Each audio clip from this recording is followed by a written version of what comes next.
Antietam Creek played host to the most bloody battle of the Civil War.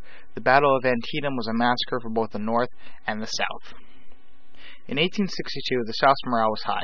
Lee had won battle after battle against the North and had them in full retreat. After the terrible defeat of the Union Army at Manassas, both sides were expecting a direct attack on the Union, specifically Washington. The Union moved most of their army to Washington to defend the capital. The remainder was put under the command of General McClellan, who had already lost his post once as commander of the Army of the Potomac. Although he was liked by the troops and a great administrator, he was not as experienced as his counterpart, Lee, who had fought during the American-Mexican War and had graduated second in his class at West Point.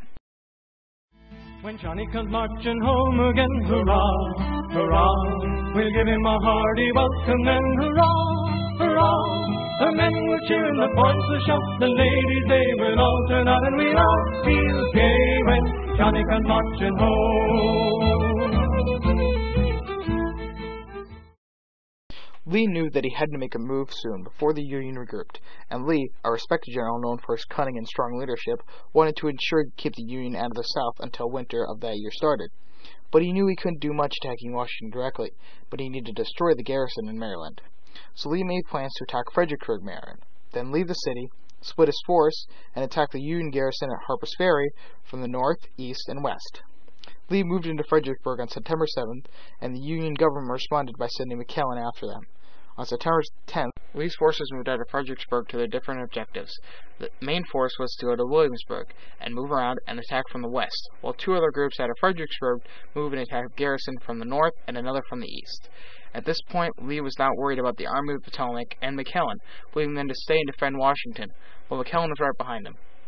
McClellan arrived in Fredericksburg on September 12th, and in the town he found several cigars with Lee's plans written on them. The next day, Lee learned from a cavalry scout that not only was the Union Army in Fredericksburg, but they knew their plan. Lee ordered a mass retreat across the Potomac back into Virginia, with a small force in the mountains to cover the retreat. The force in the mountains was destroyed, and Lee was forced to call off the retreat and set up his defenses in Sharpsburg. He had to cover 3 bridges that went across Antietam Creek and roads to the north, all of which converged on Duker's Church. The old church bell will peal with joy, hurrah, hurrah, to welcome home the darling boy, hurrah, hurrah. The village lads and lassies they with roses they will strew the way, and we'll all feel gay when Johnny comes marching home. On September 15th, McClellan arrived at Antietam Creek, but he did not move across, expecting that Lee was already in Virginia. And so on the morning of September 17th, McClellan rode down the line, examining his troops and the creek. At 1 p.m. he decided to attack, hitting the South's northern flank with artillery fire. This part of the line was under the control of Stonewall Jackson, and he answered with artillery fire from Duker's Church, hitting the Union troops advancing. The Confederate troops lied in wait inside of a cornfield behind barricades. The Union guns began to massacre the troops behind their defenses. The Union troops and the Southern troops both were taking heavy casualties, and after pushes from both sides, the Union finally took the cornfield and Duker's Church, when McClellan sent massive reinforcements to aid in the attack. The Confederates were pushed back into Sharpsburg, with one brigade setting up defenses in a road south of the church, later called the Bloody Lane. After they set up, a Union brigade attacked them from their left flank. Both sides tore into each other. Most officers were leading on foot, because their horses were shot. After a Union push, Lee's forces were in two, the remainder of the northern flank, and his forces covering the bridge.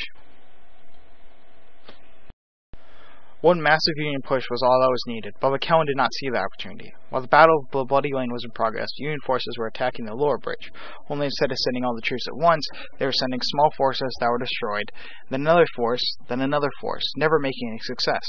McClellan, angered by this, told the commander in that area to continue to send his troops until he crossed. He sent another brigade to the north bridge. Just as the troops at the southern were getting out of the creek, the Confederates attacked, and as night fell, the Union force retreated back across the creek. The next day, McClellan decided that his army was in no shape to attack, and decided to wait. Lee, however, was in no mood to wait. Looking at his options, he decided there was nothing more for him to do. He called a retreat during the night back into Virginia.